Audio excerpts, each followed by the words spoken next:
第55章，故人来时。半个月后，海上的风已换了一轮，巢穴外的雨少了，天光却还是不算亮。海雾常在清晨漫上礁岸，把远近的石、浪、树影都抹得发白，像有人拿一层薄纱罩住了整片海。这半个月里，思夜与不语都没有再出动太远，一来是伤还莫好，二来外头的人虽退，却莫真散。朝恒这些天沿着郊外走了几回，回来时鞋底总带着泥，毛尖也总沾着腥水。他嘴上不说，思夜也看得出来，海边外围一直有人在摸，只是摸得比先前更小心，也更远。向狼闻献血后不再乱扑，只绕着林子慢慢走。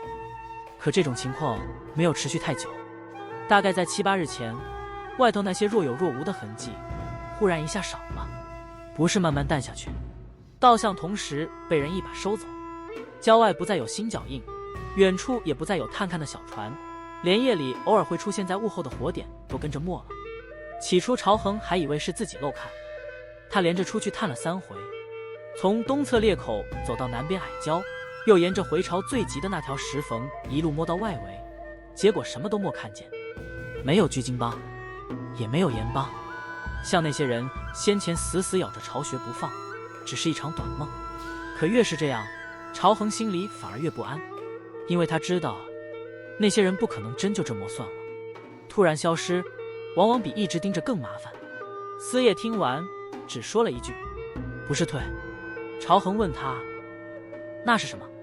思夜站在巢穴口，望着外头那片被海雾抹白的礁岸，声音很淡：“换人了。”朝恒当时莫全听懂，可心里那点发紧却更重了。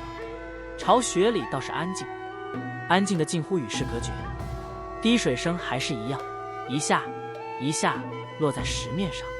墙上那些幽亮刻痕经过那一夜后似乎又淡回去些，不再动不动就亮的射人，只在夜里最深的时候，或在不语与思夜运气时才会微微起伏一下，像海底有什么东西还醒着，只是不说话。思夜的伤好的比朝恒预想的快，快的连朝恒自己都觉得有点怪。照理说他胸口那种伤，若是落在普通人身上，别说半个月，能不能熬过前3天都两说。可思夜偏偏撑过来了，而且不止撑过来，他现在已能站稳，能走，能持刀。虽还不能和人长久硬拼，可身上那骨气已不像先前那样一碰就散。更让朝恒心里发紧的是，思夜这半个月几乎每天都在练，他练得很安静，站在巢穴最里那片微亮的空地上，短刀在手，刀势不高不亮也不快，若是外行人看，甚至会觉得没石磨可看。可朝恒越看越觉得背脊发冷，因为思夜的刀越来越像一条影子。影子本来就没有声音，可他的刀现在连痕都开始淡了。你明明看着他起手，下一眼却总会慢半拍，像那一刀早已经过去了，你才刚看到他的尾。朝恒不知道子健这个名字，可他知道思夜的刀和先前不一样了，他更藏也更阴，更叫人抓不到头尾。而思夜自己心里很清楚，这半个月里子健终于一点一点接近大成，那条路原本只是被逼出来的一条影子，如今却慢慢有了骨，也有了风。更要紧的是，子午阴阳诀也在往前推，不是那种一步踏过去的猛进，而是内息一日比一日更稳，阴阳两股气在经脉里互咬互转，已经隐隐碰到下一层的门槛。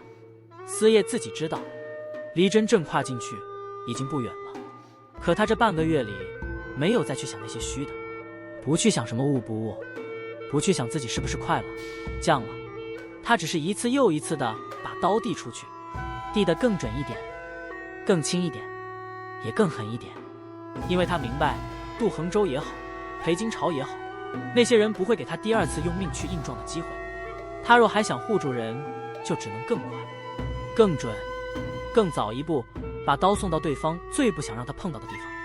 不语则安静得多，他这半个月里话反而比先前更少，多数时候他都靠在巢穴深处那面最安静的石壁旁，披风裹着肩，长发半垂，手边放着那口剑。他的伤比思夜更复杂，不止外伤，还有传承带来的反噬与那一夜强行催剑后留下的亏空。可他恢复的也很快，只是快得不显。像春水解冻，你第一天看不出什么，第二天也觉得莫变，可等你回过神，冰面其实已经化了大半。他现在已能稳稳握剑，也能偶尔起身，沿着石壁慢慢走上几步。只是他终究还年轻，那些偶尔露出来的小动作，也还是他自己的。有时是不耐烦的把散下来的长发往耳后一拨，有时是听朝恒说外头好像忽然没人了，眉间先轻轻皱一下。有时是看见思叶又去练刀，明明没说什么，手指却会在剑柄上轻轻敲2下，像是不高兴，又像在忍。可有些东西到底还是和以前不一样了。他没有明说，也没对任何人提，只是偶尔在夜里惊醒时，会比先前更长的看着自己的手，看着那口剑，或者看着巢穴最深处那些微微发亮的刻痕，像是有些原本不属于他的东西，已经顺着那场传承安静地留在了他身上。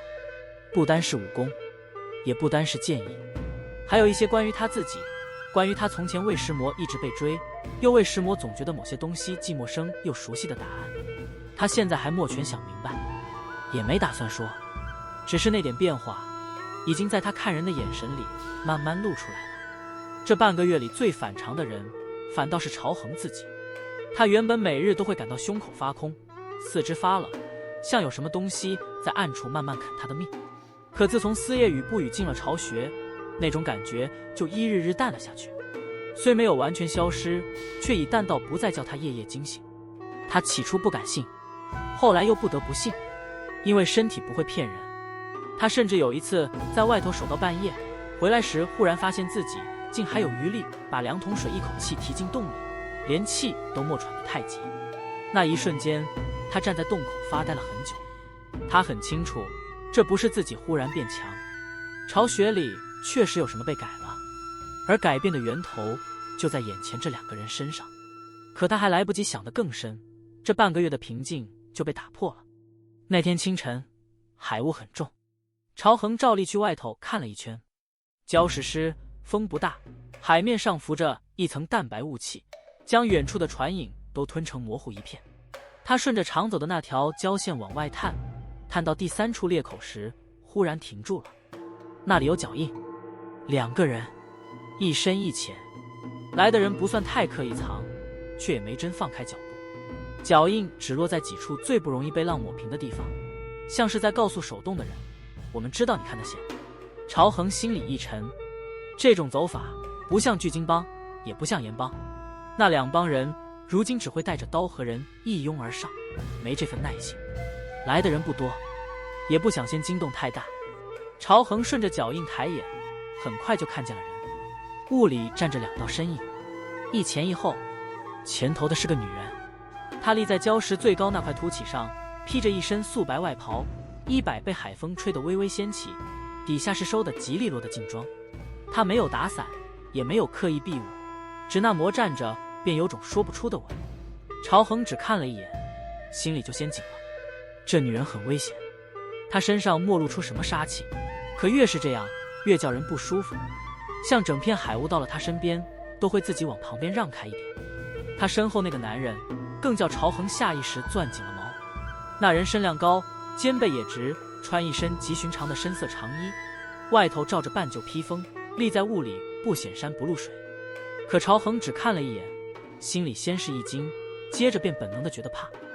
那人太近，也太冷，像只要再往前半步，连雾都会跟着沉下来。朝恒把短矛横到了身前，他没有出声，因为就在这时，身后已传来脚步声，很轻，也很稳。朝恒不用回头也知道是思夜出来的。思夜没有走得太快，他只是从巢穴阴影里一步一步走到洞口，站到朝恒左前半步的位置。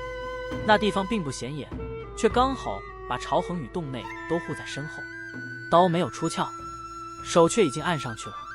朝恒本来还绷得很紧，见思夜出来，心里那股乱跳反倒定了一点。雾里那女人也看见了思夜，她眼神轻轻一动，随即笑了一下，总算肯出来了。思夜看着他，没有接这句，他的目光只在2人身上各停了一瞬，便淡淡开口：姓名，来意。声音不高，却很平，平的像不是在问两个突然找上巢穴的人，只是在等他们自己把话送上来。前头那女人倒也干脆，引凤门，秦岚。她说完，稍稍侧过半步，将身后那男人让了出来。雾气从那人肩头慢慢掠过，他站在原地，过了片刻，才开口：“冷无言。”这名字一出，洞口的风向都顿了一下。朝恒听不出这名字里有什么分量，可他看得见思叶的神色。思叶脸上没石磨变化，按刀的手却比方才更稳了，像是直到这一刻才真正把人和某些事对上。他没有往深处想，只觉得有些不对。前几次那些不太起眼，却总透着朝廷手笔的安排，到了今日，忽然和眼前这个人有了一点说不清的牵连。可那牵连到底通往哪里，思叶一时也抓不住。他只知道冷无言站在这里绝不是临时起意。秦岚站在一旁，没有催也没有插话，只安安静静看着。像他今日来只是把人带到这里，剩下的话都让思叶自己听。可思叶看着他，心里那点古怪却更重了。当初凤城那一局，他就觉得秦岚有些地方收得太巧，像是真想杀人，又像总在最后留了半分。那时他想不透，如今人站到面前，那股说不清的古怪反倒更重了些。冷无言也没有多余动作，只是目光极淡地往洞内深处掠了一下。那一下很短，短的几乎像错觉，可思叶还是看见了。那目光没有落在朝恒身上，也没有在他这里停住。思叶说不上来，他只是觉得冷无言那一眼像是在找人，又像是在确认什么。他看着冷无言，过了片刻才问：“你们来做什么？”冷无言也看着他，他的目光不闪不避，声音更是平得近乎没有起伏。带一句话。朝恒听到这句，手上的毛又紧了些。秦岚这时才淡淡接了一句：“也是来救人。”朝恒眉头先皱起来，这世道里，嘴上说救人的，往往比嘴上说杀人的还麻烦。思叶却没有因为这句话松下半分，他看着两人，声音仍旧很淡：“那就把话说清楚。”海雾贴着胶面慢慢流，洞口一时没人再动。秦岚看着思叶，眼底那点笑意淡了些，倒多了一点说不清的欣赏。冷无言则站在雾里，像一块冷铁。半晌，他才缓缓开口：“你们这半个月能安静，不是因为巨鲸帮和盐帮突然收了手，是有人先替你们把外围压住了。”他说到这里，停了一下，才又补上一句：“上面的人暂时不想你们死。”朝恒心头一跳，思叶眼神却莫变，他只看着冷无言，像是在等后面那半句真正难听的话。第56章，雾中来客。冷无言那句话落下之后，洞口一时更静了。海雾仍沿着胶面慢慢流，风不大，可那股潮气贴在皮肤上，却叫人心里发冷。朝恒握着短矛站在思叶身后，手心微微出了汗。他听不懂什么叫上面的人不想你们死，可他听得出来，这句话后头还压着东西，而且不是什么好东西。思叶也莫接话，他只是看着冷无言，看得很稳，像要从这人脸上、肩上、站姿里把后面莫说出口的半截话一点一点逼出来。秦岚倒先笑了笑，他那笑意仍旧不热，只轻轻带了一下，像是看见两边终于都肯把话往前推半步。你这样说太像威胁了。冷无言连眼神都莫偏，声音依旧平：“本来就不是好话。”这句一出，朝恒眉头先皱了起来，连秦岚都静了一瞬。思叶却只是淡淡开口：“那就挑能听的说。”冷无言这才抬眼和思叶对上，他看了思叶片刻，忽然道：“巨鲸帮和盐帮现在不会再硬攻巢穴，短时间内不会。”思叶听完，脸上仍没石磨波动。代价呢？冷无言的目光里终于多了一点极淡的东西，像是意外，又像觉得这句问的本来就该如此。你比我想的还直接。思叶没接这句。秦岚站在旁边，看着思叶的眼神却微微动了一下。他当初在凤城便知道这少年不简单，可真正隔了半个月，再看他站在巢穴口这副样子，仍觉得有些不一样了。不是更强那么简单，而是整个人都收了下来，收得更稳，也更难看透，像一把本来还带着血气的刀，如今被压进夜里，连风都不轻易给人看了。冷无言并未回避思夜那句代价呢，他沉默片刻，才说：“上面的人要陷你们。”朝恒手上的毛立刻又紧了一点，思夜的眼神也冷了些。见我们？凭什么？冷无言看着他，凭你们活到今天。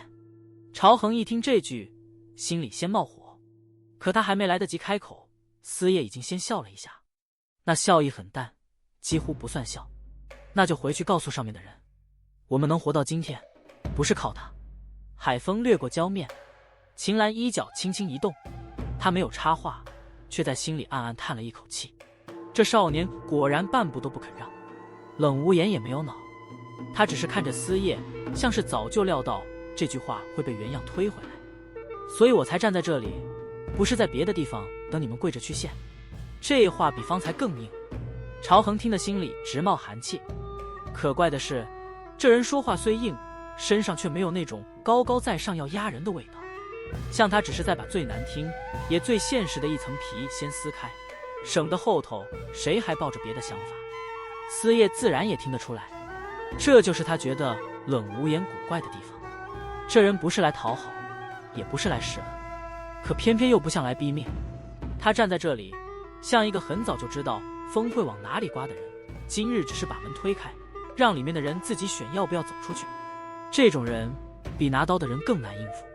秦岚终于接了话：“先别把路堵死。”他看向思夜，语气比对冷无言时要缓一些：“我们今天若真有恶意，不会只来2个人。”思夜看着他，过了片刻，才淡淡道：“凤城那次，你们也没像真要留活口。”秦岚眼神微微一凝，这句话到底还是落回来了。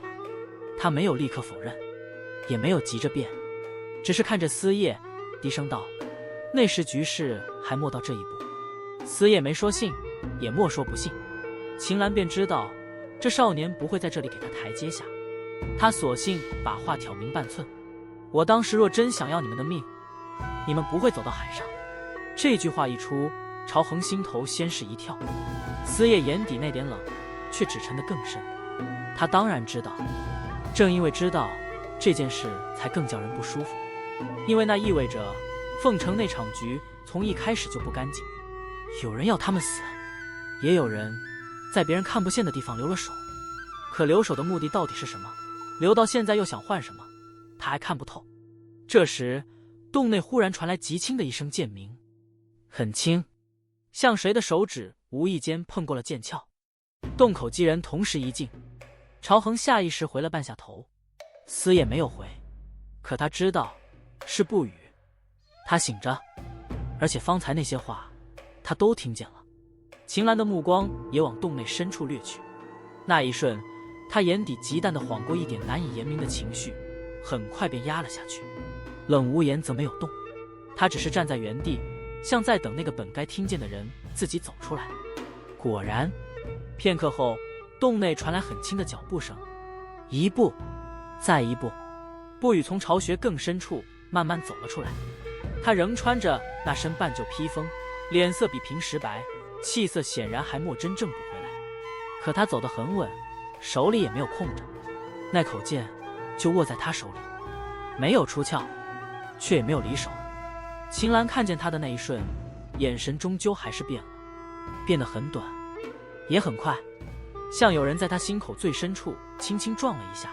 他明明不想让人看见，却还是露出了一丝。思夜站在前面，把那一点看得清清楚楚。他没有说话，只是往旁边让了半步，不多，却够让不语站到他身侧。朝恒这才第一次真切感觉到，眼前这局又变了。先前还只是思夜在跟这两人对话，现在不语一出来，很多原本压在水底的东西像都要慢慢浮上来了。不语站定后，先看的是秦岚，不是冷无言，也不是思夜。他看着秦岚，眼神很静，却静得不叫人舒服，像他已经从某些没说出口的地方看见了什么。秦岚也看着他，过了很久，才低低吐出一句：“原来真是你。”这句话一出，海风都像冷了一点。朝恒听不懂，思叶却在这一瞬心头微微一沉。秦岚这句话已经说得够多了。不语脸上没有变化，只是握剑的手更稳了一点。他没有接这句，而是问得更直接：你想带我们去哪里？秦岚收回那点外露的情绪，声音也重新稳住：不是我要带你们去哪里，是你们若还想活着往前走，就得先换个地方。不语听完，眼底那点冷意没有散。我凭什么信你？秦岚看着他，没有立刻答。这次反倒是冷无言开了口：你可以不信。他的目光第一次真正落在不语身上，那目光很深，却又收得很干净，像原本有很多话，到了嘴边，最后只留下这一句：但你们留在这里，死得更快。思叶眉头微不可察的一皱。冷无言这句话本身没错，可他看向不语的那一眼，还是让思叶心里那点说不清的古怪更重了。像这人站在此处，并不只是因为上面的人。他看着思叶与不语，慢慢道：巢穴已经不安全了。这半个月外头之所以安静，不是因为人散了，是因为有人先把你们的位置压了下去。可这种压不了太久，下一次来的人也不会只是巨金帮和岩帮。朝恒听到这里，脸色终于变了。他原本还以为外头那些人突然不见，是自己这边终于能喘口气，可照秦岚这意思，那根本不是喘息，只是在下一刀落下来之前短短停了一下。思叶沉默片刻，终于问出最关键的一句：换去哪里？秦岚和冷无言对视一眼，这一次秦岚没有立刻答，倒是冷无言频频开口：先离海，再往北，路上再说。这答案并不算答案，思叶自然听得出来，可也正因如此，他反倒没有立刻拒绝，因为真要骗人，不会只给这么一个模糊的方向。这更像是有人知道现在不能说太多，也知道说多了他们反而不会走。洞口的风越吹越冷，海雾也渐渐厚了。远处郊外忽然传来一声很轻的哨音，像是从更远的地方顺着风飘过来，若有若无。秦岚脸色终于微微一变，没时间了。他这句话说的比先前任何一句都低，也都更快。不语眼神一冷：你带了人？秦岚摇了摇头：不是我的人。冷无言已经转头往屋外看去，他声音仍旧很平：找到这里的不止我们。这一句像一块石头直接砸进水里。朝恒心里猛地一沉，思叶按刀的手也终于收紧了半分。他知道现在已经不是信不信的问题，下一波人若真的摸到这里，他们就得先决定要不要离开巢穴。不语站在他身侧没有说话，可他握着剑的手已经微微抬起来一点，不是要出鞘，更像在等思叶开口。